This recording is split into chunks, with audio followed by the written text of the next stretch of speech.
COPWATCH, policing the police every single day. You know, I'll get it and I'll... How much would you spend to rent a movie?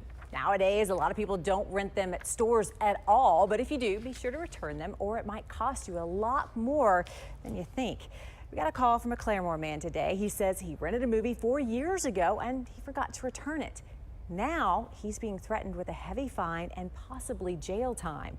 We sent Channel 8's Tyler Butler to find out more. That's my bad. I was sending a tweet.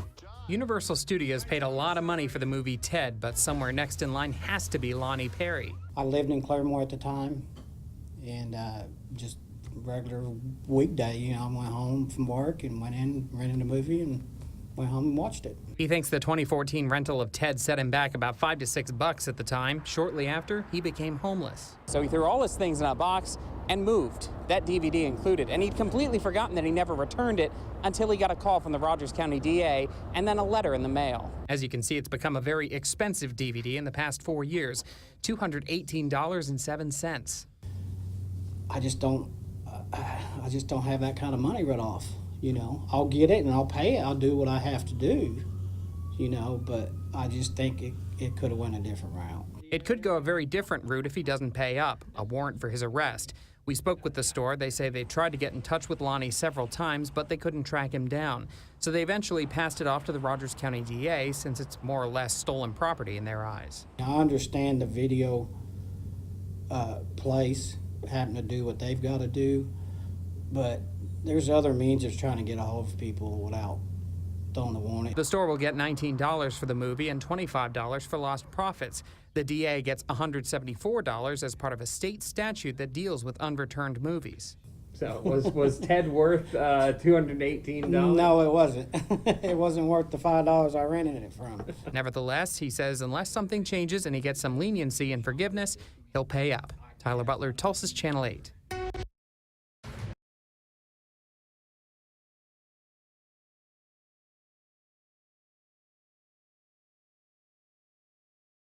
Police state-defined man facing jail time for overdue $5 movie rental. A man is facing jail time and hundreds of dollars in fines for forgetting to return a DVD he rented for $5 in 2014. By Rachel Blevins, July 5, 2018. Tulsa, OK. A man who never returned the copy of the movie Ted he rented for $5 from a local store in 2014 was contacted by police and threatened with jail time if he did not pay the hefty fine that has accumulated over the last 4 years. Lonnie Perry said he vaguely remembers renting the movie, watching it and then forgetting to return it, but he became homeless around that time, and he believes the DVD copy of Ted was just another one of the possessions he packed into a box when he moved to a neighboring town.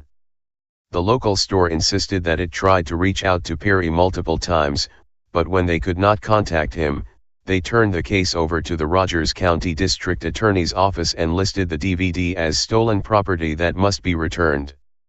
The local news apparently had no trouble finding the man, and in an interview with ABC 8 in Tulsa, Perry said he was shocked when he received a letter from the DA notifying him that he could face jail time if he did not pay the $218.07 fee for the movie rental.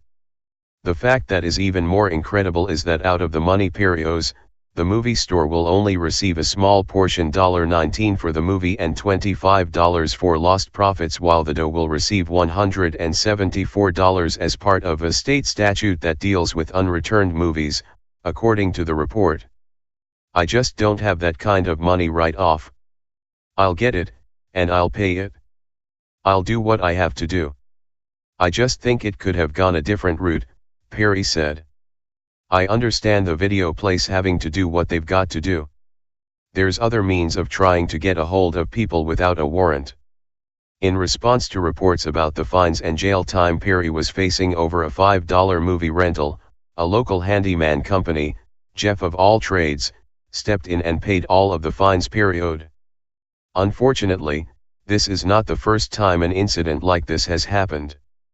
Around the time that Perry was renting his copy of Ted in 2014, a woman in Pickens County, South Carolina, was forced to spend the night in jail for failing to return the VHS copy of the movie Monster-in-Law that she rented in 2005.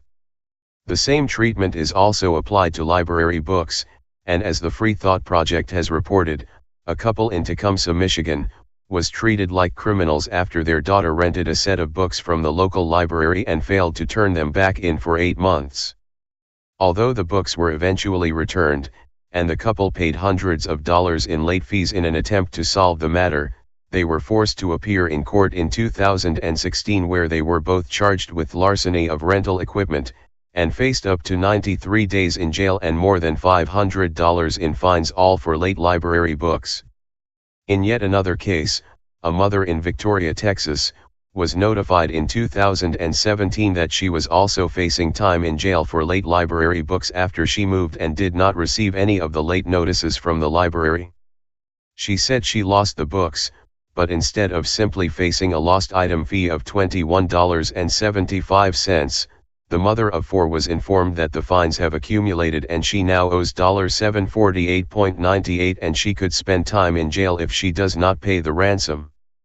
While individuals who rent movies from stores and books from libraries do so with the agreement that they will return the products or face late fees, the idea that they would be forced to spend time in jail, and to pay hundreds of dollars in fines, raises serious questions about the purpose of the system.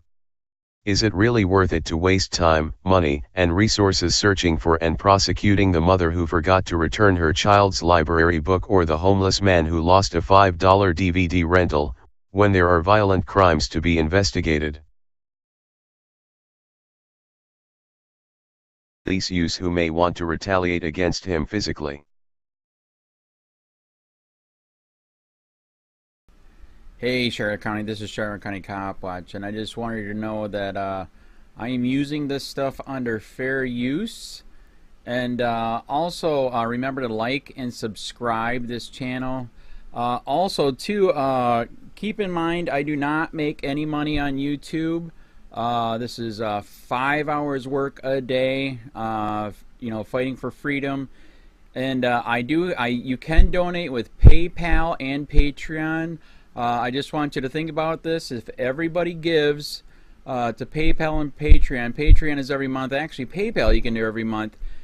I have 12,000 subscribers. If everybody gives, I can quit my regular job and go full-time investigations on Charlotte County and possibly even more and beyond.